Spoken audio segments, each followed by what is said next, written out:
akan memaparkan aksi destinasi budaya positif. Langsung saja untuk membersihkan waktu.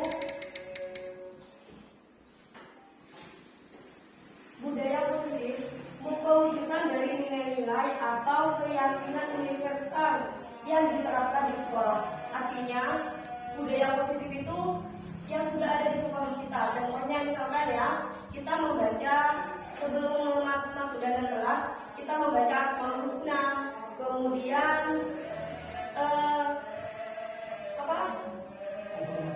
penghormatan pada bendera merah putih itu harus dibudayakan oleh itu adalah budaya positif kita. Jadi tetap kita lakukan komitmen setiap hari.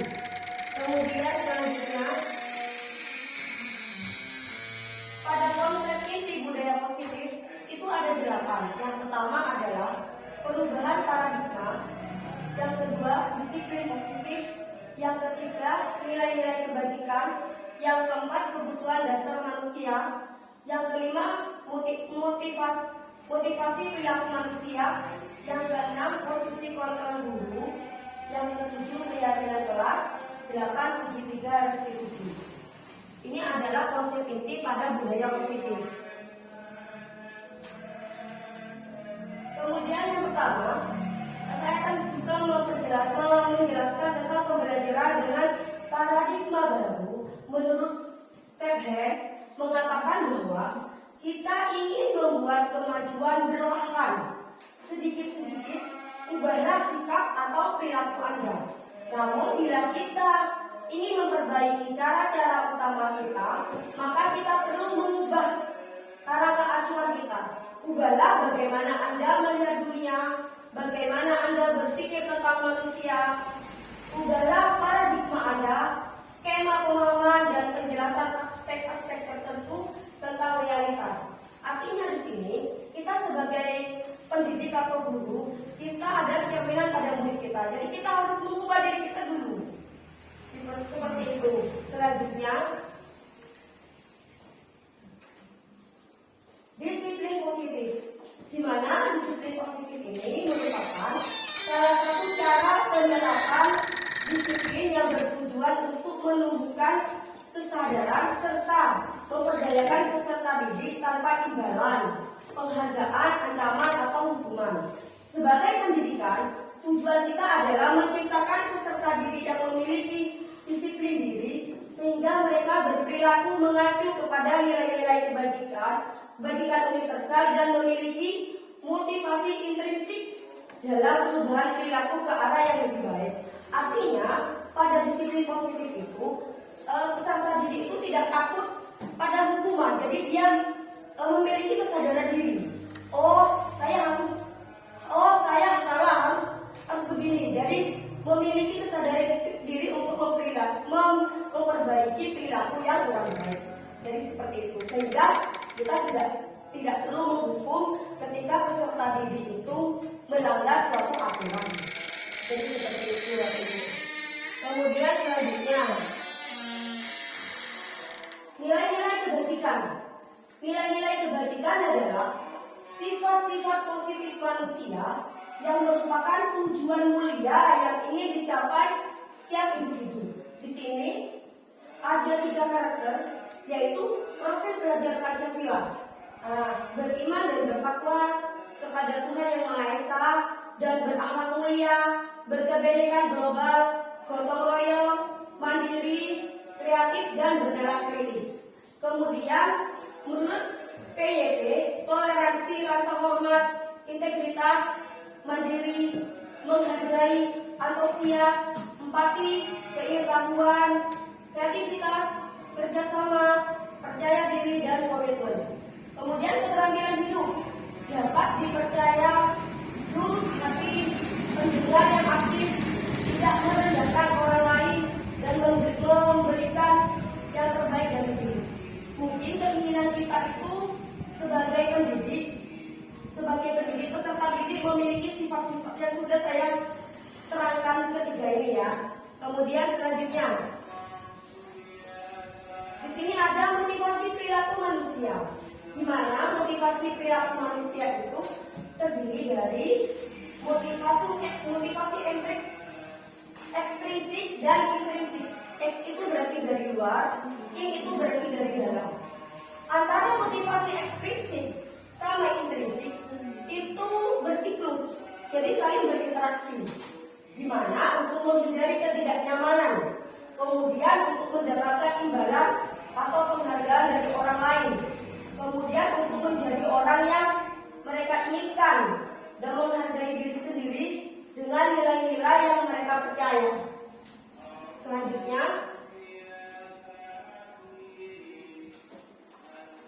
kebutuhan dasar manusia. Kebutuhan dasar manusia adalah segala sesuatu yang kita lakukan untuk mendapatkan apa yang kita inginkan. Seluruh tindakan yang kita lakukan memiliki tujuan tertentu, dan semua usaha terbaik yang kita lakukan adalah dalam rangka agar kebutuhan dasar kita terpenuhi dengan baik. Ini adalah 5 kebutuhan dasar manusia. Yang pertama, bertahan hidup. Yaitu kalau bertahan hidup tentunya kita memerlukan suatu makanan, pakaian, tempat tinggal, keamanan, dan kesehatan. Kemudian selanjutnya kasih sayang dan rasa diterima. Rasa diterima dipedulikan, berbagi, kerjasama menjadi bagian dalam kelompok. Kemudian selanjutnya penguasaan, yaitu terdiri dari harga diri, keinginan untuk dianggap, memimpin, berprestasi, diakui, dan didengar. Kemudian kebebasan. Dalam kebebasan itu ada mandiri, memiliki pilihan, jadi kita bisa memilih hidup kita ya, mencoba hal baru, mampu mengendalikan arah dirinya. Kemudian yang selanjutnya kesenangan, yaitu bermain, humor, antusiasme, dan ketawa. Itu adalah kesenangan di mana yang terkait dari 5 kebutuhan dasar manusia. Selanjutnya, di sini apa itu hukuman, konsekuensi, dan restitusi.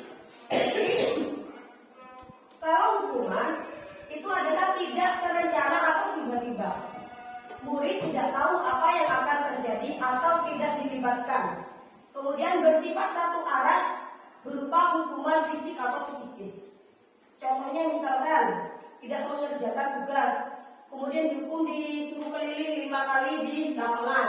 Itu adalah hukuman fisik ya. Nah, kemudian kalau konsekuensi itu terencana.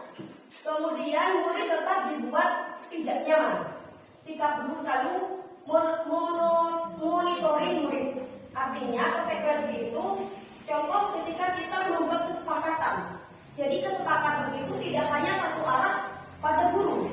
Jadi memiliki membuat kesepakatan antar murid sehingga murid itu tahu, oh ketika saya tidak membawa buku pelajaran, berarti saya harus nanti saya gini-gini.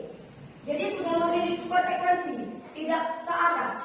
Kalau hukuman tadi dia searah semaunya guru. Kalau melanggar, oh ya nanti keliling di lapangan kan seperti itu.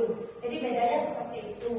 Kemudian restitusi itu adalah proses menciptakan kondisi bagi murid untuk memperbaiki kesalahan atau proses kolaboratif yang mengajarkan murid untuk mencari solusi sendiri.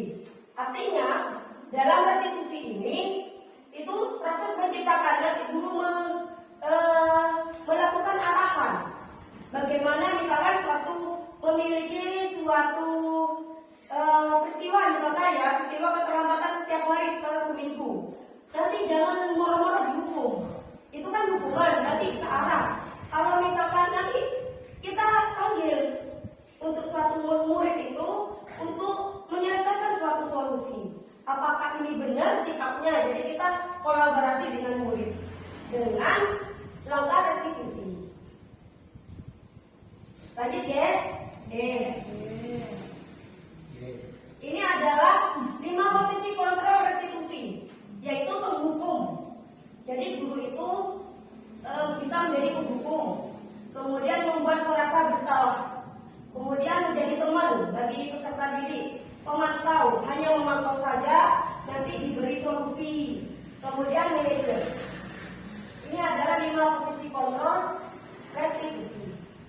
Selanjutnya, nah ini adalah contoh penerapan 5 posisi kontrol guru kasus siswa tidak memakai atribut lengkap saat upacara bendera. Berdiri dengan kaki 1, diangkat selama 1 jam. Ini adalah penghukum. Berarti kita posisi kontrolnya sebagai penghukum. Kemudian berapa kali ibu atau bapak harus memberitahu kamu selalu mengecewakan bapak ibu. Ini adalah membuat merasa bersalah. Jadi kita melalui pendekatan, akhirnya anak sadar diri. Oh iya ya, saya salah kan seperti itu ya.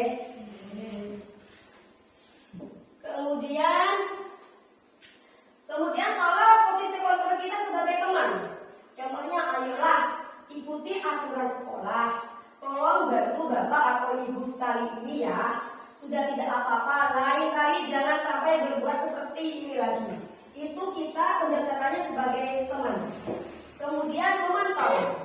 Kamu sudah melanggar peraturan sekolah.